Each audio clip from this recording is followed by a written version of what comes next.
Tu souhaites acheter de la laine alpaga, mais tu ne sais pas comment t'y prendre ni comment la choisir? Tu es au bon endroit. Dans cette vidéo, je vais te partager 4 conseils pour pouvoir bien choisir ta laine alpaga. Nous allons tout voir ensemble. Astuces, marques, laine, boutiques. On va parler de tout ça dans cette vidéo. Mais avant de commencer la vidéo, je me présente rapidement. Je suis Jaënel et j'aide les triconautes comme toi à progresser en tricot en leur proposant des techniques et des astuces essentielles. Si le tricot t'intéresse, si tu souhaites savoir comment progresser en tricot, alors je t'invite à prendre 2 secondes pour t'abonner à ma chaîne avant que la vidéo commence et que tu oublies de le faire. Surtout, reste bien jusqu'au bout de la vidéo car on va voir beaucoup de contenu et d'astuces.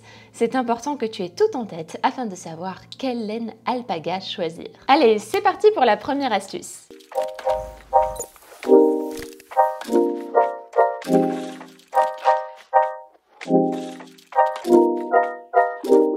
Pour la première astuce, nous allons voir ensemble qu'est-ce que c'est la laine alpaga. La laine alpaga, ça vient de l'alpaga. Badumps. L'alpaga, c'est un camélidé d'Amérique du Sud, plus précisément. Ça ressemble un peu au lama, mais c'est plus petit. Et surtout, ça a une toison beaucoup plus épaisse, beaucoup plus fluffy. Plus douce, plus luxueuse aussi. Ils sont élevés spécifiquement pour leurs fibres. Et ils sont adorés depuis des millénaires. C'est un peu comme les chats à l'époque égyptienne là-bas. Ils étaient traditionnellement élevés dans les hauteurs des Andes, en Amérique du Sud du coup, mais aussi au Chili et en Bolivie. Oui, on voyage un petit peu avec les alpagas. Cependant, même si tu as l'impression qu'il y en a un petit peu partout, la laine alpaga reste malgré tout beaucoup plus rare que la laine de mouton. C'est juste une question de population. Il y a plus de population de moutons que de population d'alpaga. Donc forcément, les fils de laine alpaga, comme il y en a moins, est un peu plus cher. Le prix moyen du kilo de laine d'alpaga tourne aux alentours de 22 € à peu près. Et ça peut aller jusqu'à 40 selon le type d'alpaga que tu choisis. Là, c'est juste de la laine brute.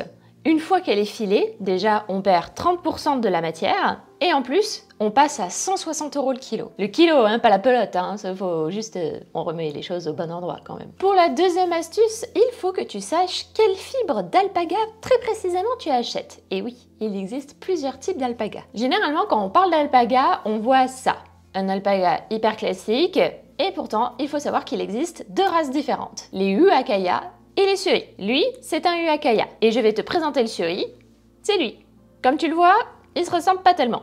Et du coup, on a 2 fibres différentes. Le type de toison le plus courant, c'est celui de Huacaya. Ça ressemble généralement plus à la laine de mouton classique qu'on connaît, dans le sens où elle a un côté très moelleux. Elle pousse de façon perpendiculaire au corps de l'alpaga et elle est assez dense. La fibre Suri, elle, est un peu plus rare.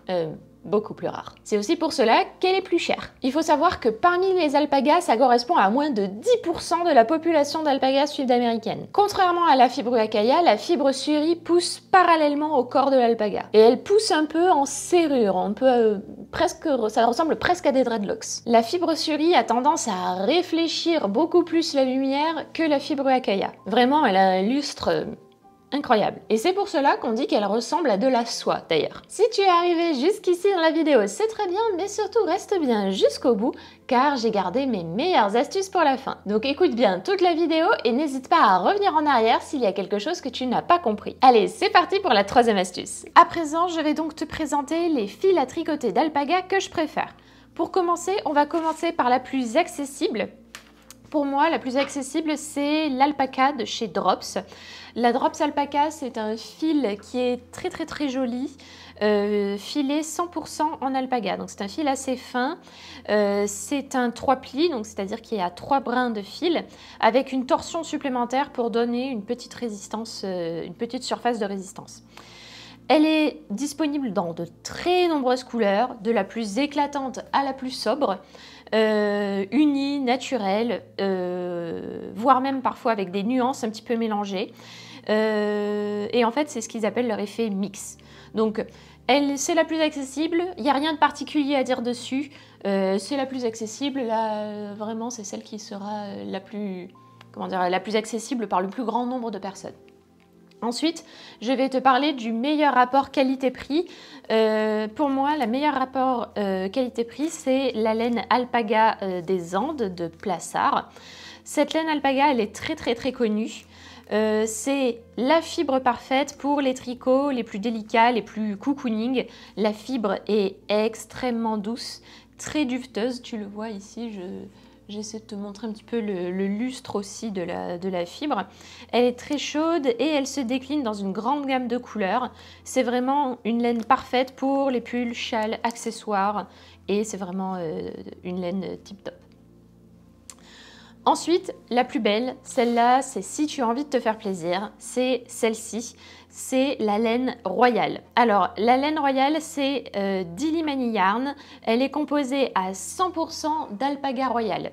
Qu'est-ce que c'est l'alpaga royal? C'est en fait un type d'alpaga, donc je vais t'expliquer qu'est-ce que c'est. Donc, pour te dire, c'est un fil qui est fabriqué en Bolivie et au Pérou et il est composé de la meilleure sélection des fibres d'alpaga avec une taille de fibre d'environ 19 microns. C'est ça qui lui vaut son titre de royal. Il faut savoir que seulement 1% de la production de laine d'alpaga possède ce titre de alpaga royal. Donc vraiment, c'est une très belle fibre. Si je passe forcément de ces trois-là, celle-ci sera la plus rêche, celle-là est une intermédiaire et celle-là est vraiment la plus douce. On a vraiment envie d'y plonger les mains dedans tellement c'est doux, c'est incroyablement doux, très agréable, ça ne gratte pas. C'est vraiment en plus c'est des écheveaux qui sont faits en petite série limitée. Donc c'est vraiment de la très belle fibre.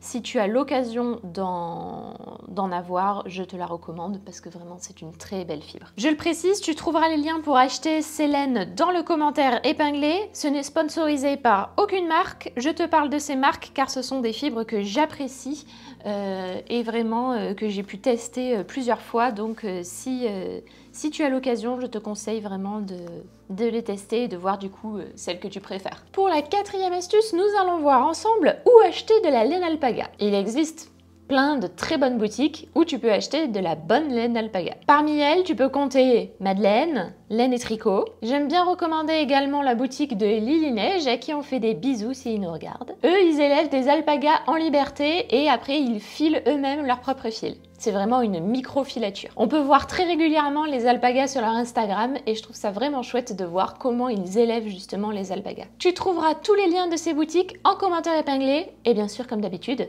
rien n'est sponsorisé. Donc du coup, je parle tout à fait librement et je te parle des boutiques qui me plaisent vraiment. Maintenant que tu sais comment acheter de la laine alpaga, il te faut savoir mais qu'est-ce que tu peux tricoter avec, voyons? Et c'est pour ça que j'ai créé une formation gratuite, la carte au tricot, qui va te permettre d'apprendre à trouver des modèles de tricot gratuits par milliers. Et en bonus, tu reçois également 900 modèles de tricot gratuits cherchés par mes soins et par mes petites mains. Je t'invite donc à rejoindre cette formation, elle est 100% gratuite et cela te permettra de poursuivre ton apprentissage. Merci de m'avoir écouté et à bientôt dans une prochaine vidéo.